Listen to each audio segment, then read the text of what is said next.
महोदया, मैं इन तीनों एक कॉन्स्टिट्यूशनल अमेंडमेंट और दोनों बिल्स का समर्थन करने के लिए खड़ी हुई हूं। महोदया, हमारी संस्कृति तो वो है जो अर्धनारीश्वर को पूजती है। भारत की संस्कृति वो है जहां पर लैंगिक समानता एक नया कॉन्सेप्ट नहीं है। हम तो वो है जो कहते हैं कि प्रकृति और पुरुष एक दूसरे के पूरक है। हमारे यहाँ तो शक्ति स्वरूपा मां दुर्गा की आराधना करी जाती है। भगवान विष्णु का सुदर्शन चक्र, महादेव का त्रिशूल और ब्रह्मा जी का कमंडल, यानी तीनों त्रिदेवों की शक्ति अगर समाहित करना हो तो वो केवल और केवल मां दुर्गा ही कर सकती है। ये स्तर है नारियों का हमारी संस्कृति में। लेकिन कहीं ना कहीं आक्रांता आए और हमारी संस्कृति का अपभ्रंश हुआ। जहां सम्मान हमारी संस्कृति है, वहीं महोदया नारियों का सशक्तिकरण करना हमारा कर्तव्य है। आज यहां पर टीएमसी की एक संसद सदस्य ने कहा इक्वालिटी इज बाय बर्थ। मैं उनकी बात से बिल्कुल सहमत हूं, क्योंकि पुरुष और स्त्री को एक समान तो ईश्वर ने ही बनाकर भेजा है। पर उन्होंने यह भी कहा कि equality can not be given by political exercise. मैं उनकी बात से बिल्कुल सहमत नहीं हूं। महिला आरक्षण की आवश्यकता क्या है, यह मैं कुछ आंकड़े देकर इस सदन के समक्ष रखना चाहूंगी। आज महिलाएं पूरे के पूरे विश्व में, खास करके महिलाएं जो भारत की बेटियां हैं, वो अपना परचम लहरा रही हैं। वो चाहे साइंस हो, चाहे टेक्नोलॉजी हो, चाहे लॉ हो, लेकिन राजनीतिक क्षेत्र में उनका प्रतिनिधित्व बहुत कम है। अगर हम 2024 का इलेक्शन देखें तो वहां पर महिला वोटर की तादाद पुरुषों के मुकाबले ज्यादा थी। लेकिन मैं पूछना चाहती हूं विपक्ष के उन साथियों से जो आज इस संशोधन का समर्थन नहीं कर रहे, क्या बात आप महिलाओं की भूमिका केवल मतदाता तक ही रखना चाहते हैं क्या? आज इस सदन में महिलाओं का प्रतिनिधित्व केवल 13.6% है। अगर हम विधानसभा में जाएं तो वहां पर महिलाओं का प्रतिनिधित्व 10% से भी कम है। और अगर हम ग्लोबल परसेंटेजेस देखें महोदया, तो वहां पर 27.6% है। मैं तो धन्यवाद करती हूं आदरणीय प्रधानमंत्री श्री नरेंद्र मोदी जी का और इस सदन में उन सभी राजनीतिक दलों का जिन्होंने 27 बरस पुराना विलंब जो था, डिले थी, उसको हर कर नारी शक्ति वंदन अधिनियम को सितंबर 2023 को एक हकीकत बनाया, उसको पारित करा।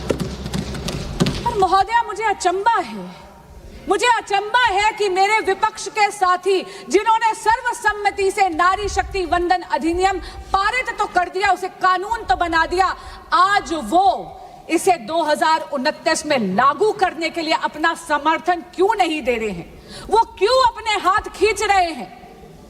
कल मैंने एक वीडियो देखी जो माननीय नेता प्रतिपक्ष ने जारी करी थी।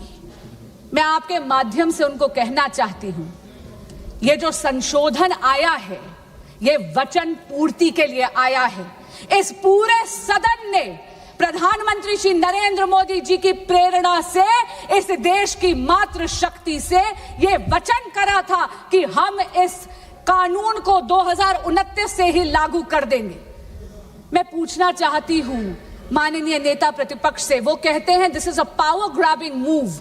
मैंने याद कराना चाहती हूँ, पावर ग्रैब का मुद्दा नहीं, ये पावर बैलेंस का विषय है। ये हक चोरी का विषय नहीं, हक के हिसाब का विषय है। और महोदया, बहुत विनम्रता से कहना चाहूंगी कि इस सदन को, इस देश की मातृशक्ति को उसके हक का हिसाब देना पड़ेगा। दल और राजनीतिक स्वार्थ से ऊपर उठकर, विचारधारा की भिन्नता से ऊपर उठकर, इस सदन की जिम्मेदारी है कि हम इस संशोधन को सर्वसम्मति से पारित करें। विपक्ष के कुछ साथियों ने कुछ ऐसे क्रिटिसिज्म्स रखे हैं, कुछ ऐसे कटाक्ष रखे हैं, जिन्हें मैं यहां बहुत विनम्रता से उनका जवाब देना चाहूंगी, उन संशयों का। और ये आग्रह करना चाहूंगी कि आपके संशय डिबेट तक सीमित रहे, वोट तक उन पर उनकी परछाई मत पड़ने दीजिएगा। माननीय उपनेता सदन ने कहा कि हम आरक्षण के पक्ष में नहीं हैं। मैं उन्हें याद कराना चाहती हूं कि 40 बरस से इस देश की बेटियां प्रतीक्षा कर रही थी नारी शक्ति अधिनियम लागू हो, महिला आरक्षण लागू हो। ये नरेंद्र मोदी सरकार है जो सर्वसम्मति से इसको पारित कर कानून बना पाई सितंबर 2023 से। तो हमारी नीयत साफ है, हमारी नीति साफ है, ये तो परिलक्षित हमने सितंबर 2023 में ही कर दिया। मैं फिर पूछना चाहती हूं, बार बार विपक्ष के कई साथियों ने कहा टाइमिंग की बात करी, यहां तक कि माननीय अखिलेश यादव जी ने कहा जल्दबाजी। मैं पूछना चाहती हूं कि 40 बरस की डिले के बाद भी आप जल्दबाजी का आरोप किस मुंह से लगा रहे हैं? और रही बात इलेक्शन की, महोदय, जब तक कि एक राष्ट्र एक चुनाव का रिफॉर्म इस देश में लागू नहीं हो जाएगा, हमारी पॉलिटी का नेचर ये है कि यहां तो चुनाव हमेशा रहते हैं। मैं आपको एक व्यक्तिगत अनुभव बताती हूं। मुझे अभी 2 साल भी पूरे नहीं हुए एज अ सांसद।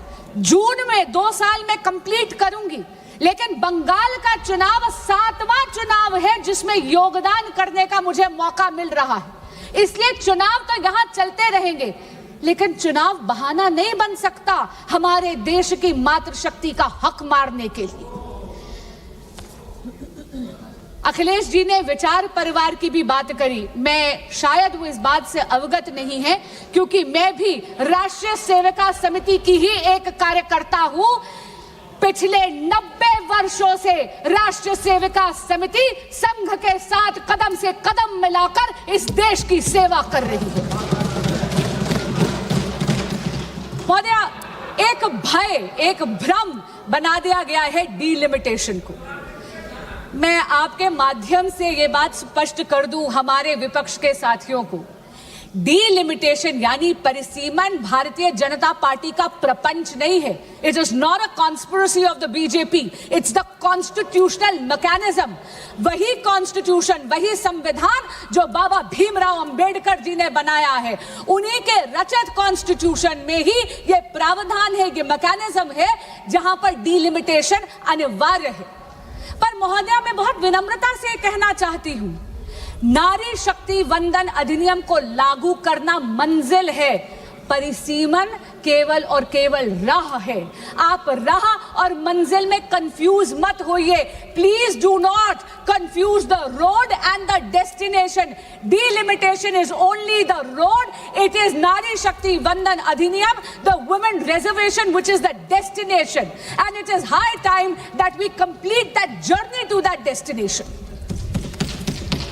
एक और बात कही गई, यहां पर बोला गया कि 543 में क्यों नहीं लगा देते, और मैं हैरान हुई जब एक महिला सांसद ने यह कह दिया कि आप परिसीमन करके सीटें बढ़ा रहे हैं, यह तो शोविनिज्म है। शोविनिज्म का आरोप लगाते हुए ये भूल गई कि 543 सीटें पुरुषों का एकाधिकार नहीं है। वो भूल गई कि इन 543 में आज भी 74 पर हम नारी शक्ति का रिप्रेजेंटेशन करते हैं। महिला सांसद भी है इस सदन में। आप रिजर्वेशन को एब्स्ट्रैक्ट में लागू नहीं कर सकते। आपको रिजर्वेशन को आइडेंटिफाइड कॉन्स्टिट्यूएंसीज में ही करना पड़ेगा, और इसीलिए परिसीमन आवश्यक है, सीटों की बढ़ोतरी आवश्यक है। कई लोगों ने पूछा कि आप 543 में ही क्यों नहीं लागू कर देते। मैं याद कराना चाहती हूं कि ये जो अभी कॉम्पोजिशन है 543 सीटों की, ये 1971 के बेसिस से, उनके सेंसस के बेसिस पे है। तब भारत की पॉपुलेशन वाज ओनली 51.4 करोड़। आज भारत की पॉपुलेशन 3 दुगनी हो गई है। हम आज 140 करोड़ का देश है। महोदया, ये सदन अनर्थ करेगा अगर महिला सशक्तिकरण की केवल बात करता है और महिला आरक्षण पॉपुलेशन को रिफ्लेक्ट करते हुए इंप्लीमेंट नहीं करेगा। नारी शक्ति वंदन अधिनियम के इफेक्टिव इंप्लीमेंटेशन के लिए यह अनिवार्य है कि परिसीमन हो और सीटें बढ़ाई जाए। 74 से 273 तक का ये जो सफर है, ये केवल मातृशक्ति के उत्थान के लिए नहीं, ये इस राष्ट्र को सुदृढ़ करने के लिए, इस राष्ट्र में एक स्वर्णिम अध्याय लिखने के लिए। एक और बोली गई बात, यहां पर उन्होंने कहा कि आप जनगणना नहीं करना चाहते। मैं पुनः याद कराना चाहूंगी, आज सुबह ही माननीय गृह मंत्री ने रिकॉर्ड पे बोला है जनगणना की प्रक्रिया चालू हो गई है, उसमें कास्ट सेंसस केंद्र सरकार करवा रही है। लेकिन महोदय, ऐसा लग रहा है कि महिलाओं को आधार तो क्या मिला, विरोधियों का आधार ही खिसक गया है।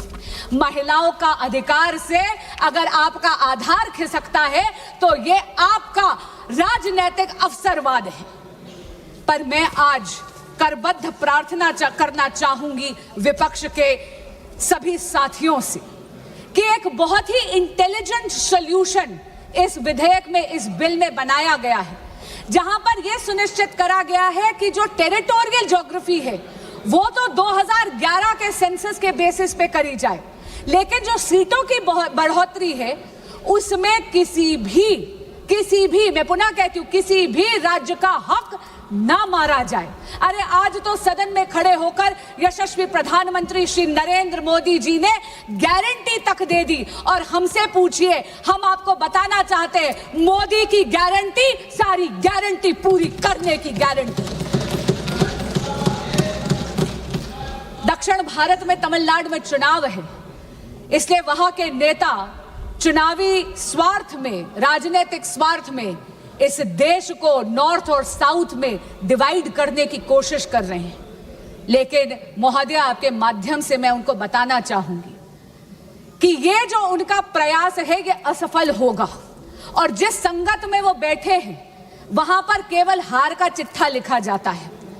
जो भी व्यक्ति इस विधेयक का और इस संशोधन का विरोध कर रहा है वो नारी शक्ति के आक्रोश का पात्र बनेगा। मैं करबद्ध प्रार्थना करती हूं आपके माध्यम से विपक्ष के साथियों को कि कृपया महिलाओं के आक्रोश का नहीं, उनके आशीर्वाद का पात्र बनिए।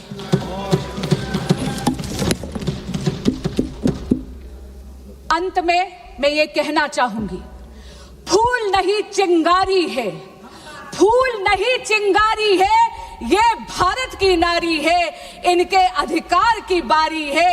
वचन पूर्ति के इस क्षण में पारित करना सदन की जिम्मेदारी है। बहुत बहुत धन्यवाद। माननीय सदस्य श्री अभय कुमार सिन्हा जी। धन्यवाद सभापति महोदया। मैं राष्ट्रीय जनता दल और अपने नेता श्री लालू प्रसाद यादव जी और